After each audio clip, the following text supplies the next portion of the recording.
जिनको हम daily use में लाते हैं। स्टूडेंट्स, इस चैप्टर के अंतर्गत हम 3 टॉपिक्स पे फोकस करेंगे आज। क्लासिफिकेशन ऑफ ऑब्जेक्ट्स होता क्या है, ऑब्जेक्ट्स किस चीज के बने होते हैं, and how do we classify them on the basis of properties. So students, we see many things around us. Some of them are natural, some of them are man-made, some of them are living, and some of them are non-living. How to understand? Just follow this chart, follow this table. आप देख सकते हैं things around us। सबसे पहले हम natural things को देखते हैं, फिर मैन-मेड थिंग्स को देखते हैं। जो भी हम आसपास देखते हैं, जैसे प्लांट्स देखते हैं, ट्रीज देखते हैं, एनिमल्स देखते हैं, रिवर्स देखते हैं, ठीक है, ओशंस देखते हैं, माउंटेन्स देखते हैं, तो उनमें से कुछ नेचुरल्स होते हैं, तो उनमें से कुछ मैनमेड होते हैं। अब नेचुरल थिंग्स 2 प्रकार के होते हैं।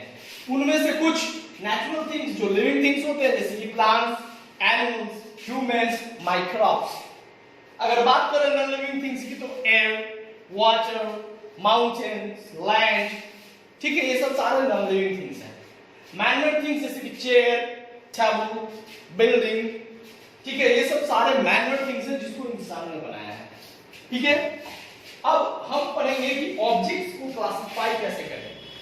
अब चलिए, जितने भी सारे चीज होते हैं, या तो एक चीज से हम बहुत सारे ऑब्जेक्ट को बनाते हैं, या फिर 2-4 ऑब्जेक्ट मटेरियल्स को मिलाकर एक चीज को बनाते हैं, एक ऑब्जेक्ट को बनाते हैं। तो how do we classify objects? Classify object इसका मतलब होता है कि जैसे कि आप मार्केट जा रहे हो, तो आपको बहुत सारी चीजों को खरीदना है, तो आप क्या करते हो, सबसे पहले आप एक आइटम लिस्ट तैयार करते हो। आप उसको ग्रुप करके, जैसे कि हमको ग्रोसरी का कौन-कौन सा आइटम्स लेना है, आप ग्रोसरी का आइटम लिखते हो। फिर आपको क्लोथ्स में कौन-कौन से क्लोथ्स लेने हैं, तो आप फैब्रिक्स लेने हैं, तो उसको एक जगह आप लिस्ट आउट करते हो। फिर फ्रूट्स वेजिटेबल्स को एक अलग जगह नोट डाउन करते हो, क्योंकि आप रैंडमली आप मार्केटिंग नहीं कर सकते हो। कभी फ्रूट्स खरीद लिया, फिर क्लोथ खरीद लिया, फिर फ्रूट्स खरीद लिया, फिर ग्रोसरी पे गया, तो ऐसे क्या होगा, काफी डिफिकल्ट होगा, आइडेंटिफाई करने में प्रॉब्लम होगी। तो हम लोग क्या करते हैं, किसी भी चीज को क्लासिफाई कर देते हैं, उसका ग्रुपिंग कर देते हैं। तो हम क्लासिफिकेशन क्यों करते हैं ऑब्जेक्ट्स का, इसके बारे में हम पढ़ेंगे। लेकिन हम क्लासिफाई कैसे करते हैं? तो ऑब्जेक्ट्स को क्लासिफाई किया जाता है कैसे, उनके साइज, कलर, शेप और उनके यूसेज के आधार पर, ठीक है। प्लेसिंग सिमिलर थिंग्स टुगेदर, एक जैसी चीजों को एक साथ रखने की जो प्रोसेस है उसे ग्रुपिंग कहते हैं, और जो ग्रुपिंग का प्रोसेस है उसी को क्लासिफिकेशन कहते हैं। क्लासिफिकेशन से हम सिमिलर ऑब्जेक्ट्स को एक तरफ रखते हैं और जो सिमिलर नहीं होते हैं उसको अलग रखते हैं। देखिए, तो अब आपको समझ में आ गया है कि क्लासिफिकेशन क्यों जरूरी है।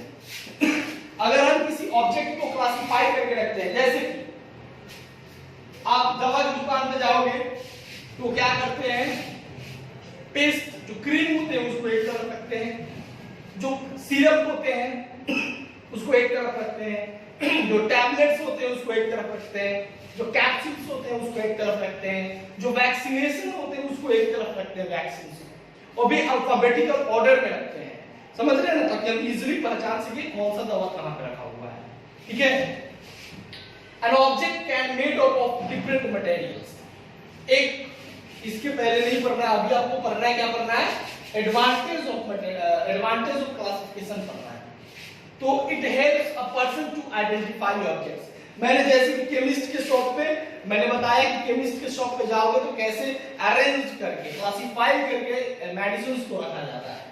इससे क्या होता है, इजीली हम आइडेंटिफाई कर पाते हैं। जैसे कि आपके पास बहुत सारे ऑब्जेक्ट्स हैं, कुछ लोहा के बने हुए, आयरन के, कुछ कॉपर के, कुछ एल्युमिनियम के, तो आपने आयरन वाले को एक तरफ रख दिया, कॉपर वाले को एक तरफ रख दिया, एल्युमिनियम को एक तरफ रख दिया। इससे आप समझ पाते हो कि आपने क्लासिफाई कर दिया उन्हें उनके प्रॉपर्टीज के आधार पे, उनके मेटालिक जो प्रॉपर्टी है उसके आधार पे।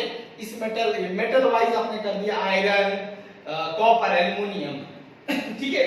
इससे आपको ऑब्जेक्ट्स को छापने में प्रॉब्लम नहीं होती है। आप कबाड़ी की दुकान पे आप किसी को सामान बेचते हो, ठीक है।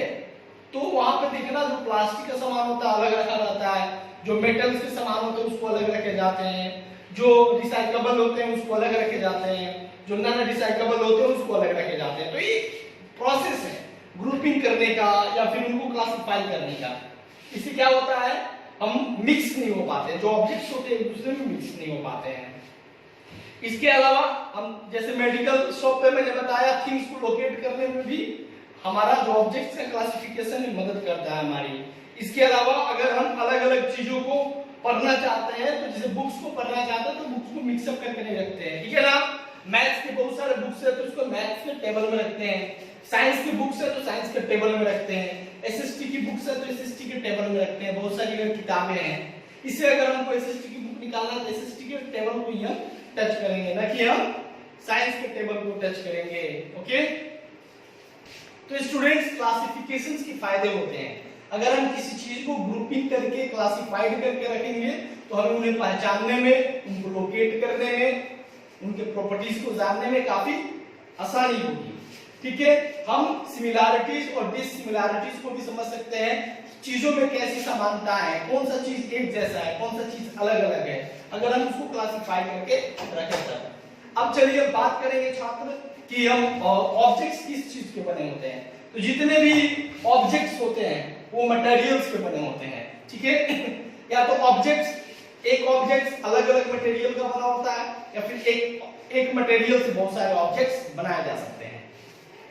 तो an object can be made of different materials. पहला टॉपिक है कि ऑब्जेक्ट्स जो है अलग अलग मटेरियल का बन सकता है, जैसे कि मेटल, ग्लास, प्लास्टिक, जैसे जो बॉल होता है, बॉल जिसमें हम लोग खाना खाते हैं, दूध पीते हैं, वो प्लास्टिक का भी बना होता है, आयरन का भी बना होता है, ग्लास का भी बना होता है। तो an object can be made up of different materials. एक ऑब्जेक्ट अलग अलग मटेरियल्स से बने होते हैं, ठीक है। और दूसरा कि different objects can be made up of the same materials. और बहुत सारे ऑब्जेक्ट्स एक ही मटेरियल से बनाए जा सकते हैं, जैसे कि टॉयज बनाने के लिए प्लास्टिक का इस्तेमाल करते हैं। प्लास्टिक से बकेट भी बनाया जाता है, मग भी बनाए जाते हैं, टॉय भी बनाए जाते हैं, प्लेट्स भी बनाए जाते हैं। यानी अलग बहुत सारे ऑब्जेक्ट्स एक मटेरियल का इस्तेमाल करके बनाया जा सकता है। एक ही प्रकार का ऑब्जेक्ट एक ही बहुत सारे मटेरियल से बन सकते हैं। जैसे कि पहला मैंने बताया कि एक कटोरा जो होता है वो शीशे का भी होता है, मेटल का भी होता है, प्लास्टिक का भी होता है। यानी तो बना बोल ही रहे हैं लेकिन अलग अलग मटेरियल यूज कर रहे हैं, ठीक है। और दूसरी बात है कि एक मटेरियल से बहुत सारे ऑब्जेक्ट बना दिया, जैसे बकेट बना दिया, मग बना दिया, टॉय बना दिया, प्लेट बना दिया, सब प्लास्टिक का यूज करके। और एक ऑब्जेक्ट बहुत सारे मटेरियल्स को मिला के बना दिया। यानी कि अगर आपके घर में रेफ्रिजरेटर लगा हुआ है तो रेफ्रिजरेटर में प्लास्टिक भी है, मेटल भी है, मैग्नेट भी है, बहुत ग्लास भी है, बहुत चीज होता है ना जी। तो तीन तरीके से हम लोग ऑब्जेक्ट्स को बनाते हैं। देखिए कितना आसान है, पहले आपको समझना होगा, कंफ्यूजन नहीं होना चाहिए। एक मटेरियल से हम बहुत सारे ऑब्जेक्ट्स को बना सकते हैं। जैसे कि हम बनाएंगे एक कटोरा बनाएंगे, एक बनाएंगे प्लास्टिक से, क्या बनाएंगे, एक टॉय बनाएंगे, बकेट बनाएंगे, मग बनाएंगे, प्लेट बनाएंगे। यानी एक प्लास्टिक से बहुत सारा सामान बना दिए, ठीक है। अब दूसरी बात, एक ही प्रकार का सामान अलग अलग मटेरियल से बनाएंगे। कैसे? तो प्लास्टिक का कटोरा होता है, बॉल जिसे बोलते हैं, प्लास्टिक का या फिर आप मेटल का प्लेट हो गया, मेटल का प्लेट हो गया, प्लास्टिक का प्लेट हो गया, ग्लास का प्लेट हो गया। प्लेट ही बना रहे हैं लेकिन अलग अलग मटेरियल से। अब क्या करेंगे, लास्ट वन की एक ऑब्जेक्ट है, उसमें बहुत सारे मटेरियल्स लगे हुए बनाने में। जैसे कि आपके घर पे रेफ्रिजरेटर में प्लास्टिक रहता है, मेटल रहता है, ग्लास रहता है, ये सब सारे चीज लगे रहते हैं, ठीक है ना। तो इस प्रकार से हम ऑब्जेक्ट्स को बनाते हैं। चलिए स्टूडेंट्स, आगे हम ऑब्जेक्ट्स को क्लासिफाई करेंगे उनके प्रॉपर्टीज के आधार पर।